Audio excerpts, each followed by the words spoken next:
કરજણ પાસે એલસીબીનો સપાટો. National highway પરથી 10.46 લાખનો વિદેશી દારૂનું ભરેલી પિકઅપ ગાડી ઝડપાઈ. વડોદરા ગ્રામ્ય લોકો ક્રાઇમ બ્રાન્ચે કરજણ પોલીસ સ્ટેશન વિસ્તારમાં પેટ્રોલિંગ દરમિયાન એક મોટી સફળતા મેળવી છે.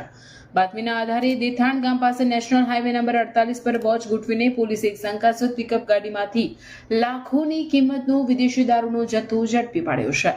એલસીબી વડોદરા ગ્રામ્યના સ્ટાફને ખાનગી રાહે બાતમી મળી હતી કે વડોદરા તરફથી એક સફેદ કલરની બંધ બોડીની મહિન્દ્રા પિકઅપ ગાડી નંબર MH06BU 7159માં વિદેશી દારૂનો જથ્થો ભરીને ભરૂચ તરફ જઈ રહી છે. બાતમીના આધારે પોલીસે ભરથાણા ટોલનાકા પાસે વોચ ગોઠવી હતી. દરમિયાન વર્ણન મુજબની ગાડી આવતા પોલીસે તેનો પીછો કર્યો હતો અને દેથાણ ગામ પાસે જેસ્ટી હોટલની સામે કોર્ડન કરી ગાડીને રોકી લીધી હતી. પોલીસે ગાડીની તપાસ કરતા તેમાંથી ભારતીય બનાવટના વિદેશી દારૂની કુલ 70 પેટીઓ, 2136 નંગ બોટલ ક્વાર્ટર મળી આવી હતી.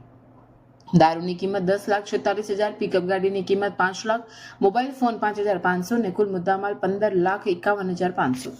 પોલીસે સ્થળ પરથી ડ્રાઈવર કમલેશ કુમાર ખુમારામ પતાલિયા રહેવાસી સાંચોર, જિલ્લો ઝાલોર, રાજસ્થાનની ધરપકડ કરી છે. પૂછપરછ દરમિયાન દારૂનો જથ્થો ભરાવનાર સાંચોરના શખ્સ મોબાઈલ નંબર 9358218752 અને જથ્થો મંગાવનાર વિક્રમસિંહ મોબાઈલ નંબર 91044551 નામો ખુલ્યા છે.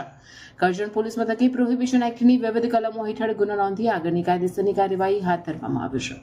આ ઓપરેશનમાં એલસીબીના હેડ કોન્સ્ટેબલ ખોડાભાઈ રાણાભાઈ તથા તેમની ટીમ જોડાઈ હતી.